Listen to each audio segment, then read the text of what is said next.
Сәлем достар, егер сіз күніне бір рет болсын интернетке кірсеңіз де, кальмар ойыны атты хикаяны көрген боларсыз. Себебі қазіргі таңда қандай қосымша мен қандай әлеуметтік желіге кірмесеңіз де, бұл сериал жайлы ақпарат көз алдыңыздан шыға береді. TikTok, Instagram, YouTube барлық жерде атышулы кальмар ойыны. Бұл кореялық хикая поп мәдениеттің нағыз феноменіне айналды. Кез келген затқа деген хайптың осындай бумы өте сирек кездесетін, еш жасырын емес. Сіздермен бірге Пазл арнасы бүгін кальмар ойыны көрермендерді немен қызықтырды, оның түп мақсаты не және қандай тәрбиелік мағынасы бар екені жайында айтатын боламыз.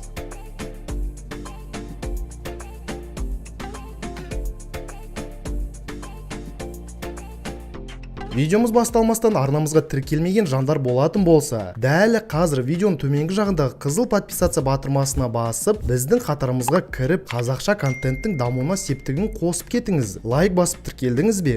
Ондай болса, жалғастыра берейік. Шыны керек, кальмар ойынның хикаясын шыққанына аз уақыт болса да, ол желіні жарып үлгерген сериал. Ол 2021 жылдың 17 қыркүйегінде Netflix стриминг компаниясында шыға бастады. Хикая көрерменге ұсынылған 10 күннің ішінде-ақ әлемнің 90 еліндегі Netflix платформасының ондығынан бір-ақ шыққан. Netflix твиттеріндегі ресми парақшасында Squid Game жанкүйерлері 11 миллионға жетті. Бұл біздің тарихымыздағы ең көп көрілген сериал деп жариялапты. Ал енді оның табыс көрсеткіші $1 миллиард жетіп қалды.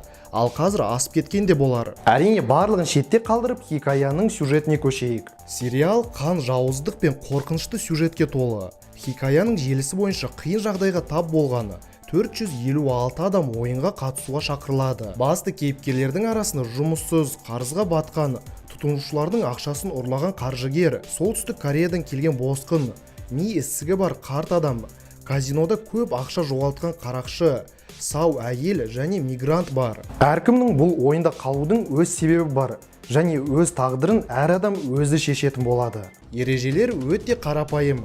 Сіз 6 күннің ішінде 6 балаларға арналған ойындарды ойнау керексіз. Сіз олардың біреуін жеңесіз, не өлесіз. Алғашында қатысушылар ойынның құнын өз өмірі екенін түсінбей келеді. Бірақ екінші рет олар ойынға қатысуға, ұтылса өлімді сол күйінде қабылдайтынына келіседі. Өйткені бейтаныс аймақта еш айырмасы жоғын түсінген адамдарда басқа таңдау болмайды. Ең бастысы жеңімпаз өз өмірін сақтап $40 миллион алатын болады. Біздің ақшамен ол адам сенгісіз сома. Қысқасын айтатын болсақ, қарызға белшесіне батқан 456 адам белгісіз аралда тірі қалу үшін балаларға арналған ойындарды ойнай бастайды. Әр қатысушының өмірі белгілі бір мөлшерде бағаланады. Ол өлген сайын оның ақшасы қорға қосылады. Ал тірі қалған жеңімпаз қорда жиналған ақшаның барлығын өзіне алады. Енді ойындарға тоқталатын болсақ, алғашқы ойын Red Light, Green Light деп аталады. Бұл балаларға арналған ойын әр мемлекетте бар. Оның атауы әртүрлі болғанмен, оның мағынасы ешқашан өзгермейді. Бір қарағанда ойын өте оңай болып көрінгенімен, ол өте қауіпті.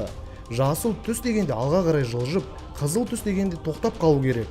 Кім қимылдайды, өмірімен қош айтысады. Дәлі сол сәтте ойынның өмірге алмасатын білмеген қатысушылар шу көтеріп, ойын алаңынан қашуға көздейді. Дегенмен қашуға тырысқандардың барлығы дәл сол жерде өледі. Ал екінші ойында әр қатысушыға таңдауға 4 есік беріледі. 4 есіктің әрқайсысында таңбалар салынып тұрады. Ол есіктен өткен бойда әр қатысушыға сол таңбаның бейнесінде кәмпит беріледі. Кәмпит ортасында өздері таңдаған есіктің белгісі болады. Ойыншылар әлгі белгіні ине сабымен сындырмай алу қажет. Егер бейне сынып қалатын болса, олар өледі. Ойын өте қиын деп сенімді айта аламын. Себебі біз Puzzle Life деген екінші арнамызда дәл кальмар ойындағы сияқты дальгона кәмпиттерін жасап көрдік. Видео шын мәнінде өте қызықты болып шықты. Қарап кетуге кеңес беремін. Бұл ерекше ойын тек сериалды көрген адамдарға ғана емес, солай кез келген көрерменге қызықты болатынына сенімдімін. Осы видео біткен соң міндетті түрде Puzzle Life арнасына тіркеліп, видеоны қарап кетіңіз. Сіздерге ұнайтынына сенімдіміз. Ё-моё! Міне осындай шықты бізде. Бай-бай! Сыздығынан! Ой-ё! Екінші идеально шықты! Опа, мне мынау еріп бара жатыр. Не қап-қара болып кетті, айтшы маған. Соданы қосқан кезде карамель көрдің бе? Светлый болып кетеді. Құям. О, давай. Yes!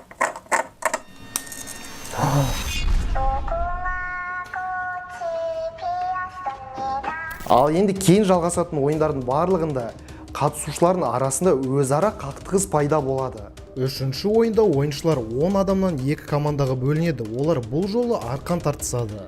Отылған топ биік жардан құла бөледі. Ал енді төртінші ойында ойыншылар өзара жұптасады. Әрқайсысына 10 кішкене шар беріледі. Оларға өзара ойын ойнау тапсырылады. Жеңілген адам барлық шарды қарсыласына беру керек. Кім толық 20 шарды алады, сол келесі кезеңге өтеді. Бесінші ойында қатысушылар 1-ден 16-ға дейін санды таңдайды.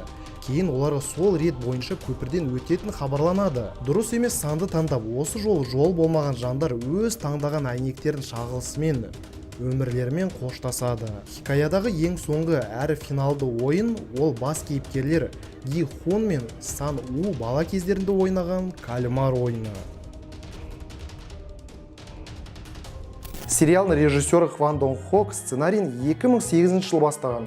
Алайда ең басында ол оны үлкен кино қылып шығарайын деген, бірақ оның мағынасын толықтай жеткізу үшін ол оны хикая қылып шығарды. Желіде бұл сериал аштық ойындар, корольдік шайқас, шекарадағы Алиса, Пила тәрізді антиутопиялық жағдайда өмір үшін күресуге тура келетін басқа шоулар мен фильмдермен салыстырылады. Бұл кинохитқа айналған туынды осындай ойындарға мен қатыссам, қандай сезімде болар едім деген режиссердің қиялынан туған. Мен жапон анимациясы мен мангаларынан шабыт алғанымды мойындаймын дейді ол. Сценарий жаза бастағанымда өзімде де қаржылай жағына мәселелер болды дейді Хван Дон Хок. Комикстерге уақытымды арнадым, соның ішінде патшалар шайқасын оқыдым. Егер дәл сондай ойындарға қатысу мүмкіндігі туса, мен не істер едім деп ойладым. Бірақ мен үшін ол ойындар өте қиын көрінді. Сондықтан балалар ойынына назар аудардым. Біздің пәк ғажайып естелігіміз бірақ сәтте қорқынышты шындыққа айналып кетуінің өзінде де бір мәні бар дейді сценарист. Сонымен кальмар ойыны неліктен бүкіл әлемге ұнайды? Менің ойымша ол қазіргі таңдағы бүкіл әлемдік келеңсіз жайттардың сипаты, немесе балаларға арналған ойындар мен мұндай сұмдықтардың қосуы, бұның барлығы сериалдың хайпына үлкен әсер тигізді. Жоба адамдардың қандай айуандықпен өлтіріліп жатқанын емес, адамдардың қалай шешім қабылдайтынымен қызықтырады. Авторлар барлық ойыншыларға назар аударады. Олар адамдардың қалай қорқынышты күйде қалып қойғанын және ақша ұту үшін емес, жай ғана аман қалу тырысатын жайлы айтады. Хикаяның басқа таңғалдырар тұсы ол өлім мен балалар ойынның қосылуы. Сериал жасаушылар жеңілген адамдарды атып жатқан көрсетіп, көрерменге біршама қорқыныш, алаңдату сезімін туғызуға тырысады. Мұндай кезде балалар ойынын пайдалану қорқынышты арттырады. Қысқаша айтатын болсақ, Squid Game бұл өлімге әкелетін құмар ойындарының жанрындағы қатыгез триллер. Бұл жерде балалар ойындарына арналған ностальгияға ерекше назар аударылады. Мұны көрген кез келген адам бірден шошып қалатыны айдай анық. Бұл жерде сериалдың тағы бір ерекше тұсы ол ойынның визуалдық стилі. Екі тараптағы ойыншылардың көгілдір костюмдері мен күзетшілердің қызғылт комбинезондары, үлкен ашық түсті балалар ойын алаңдары, ойыннан кейінгі қанға толы жер мен сыйлық қорап түріндегі өлген адамдардың табыттары. Балалық шақ пен қатыгездіктің үйлесімі диссонанс тудырады. Расында да сериал өзінде осы барлық тұстарды қоса білгеннен бе, оның қазіргі таңдағы танымдылығы минут сайын асып келеді. Себебі кальмар ойын әлеуметтік желілерде кеңінен талқылануда. Тіпті Squid Game хэштегі 13 миллиард қаралым жинап, еш тоқтамай жатыр. Ал енді хикаяның пайдасы мен тәрбиелік мәні жайында айтатын болсақ, пайдасы әрине уақытты қызық өткізу мен кино әлеміне әкелген жаңа дем болса керек деп ойлаймын. Әрине мотивация мен осы тематикадағы салалардың сөзсіз тез ара табысқа жетуі. Ал тәрбиелік мәні салыстырмалы түрде ақсандап қалғанын айтпасақ та түсінікті болар. Себебі бұл ойынды тоқтатпаса, оның соңы орны толмас өкінішке апаруы мүмкін дейді әлемдегі психологтар. Сериал ашық қаралымда болғандықтан санасы әлі әлсіз жастар оны ойнап, шын мәнінде бір-бірлеріне немесе өздеріне үлкен қатер әкелуі мүмкін. Алайда кез келген дүниенің дұрыс және бұрыс жағы болатындай, әр адам қандай киноны көрсе де, қандай өлең тыңдаса да, өзіне оның пайдасын алып, жаман жақтарын алып тастайтынына сенеміз. Бүгінгі видео ұнаса міндетті түрде лайк басып, біздің арнаға тіркелуге ұмытпаңыздар. Бүгінге осы пазлға жазылу.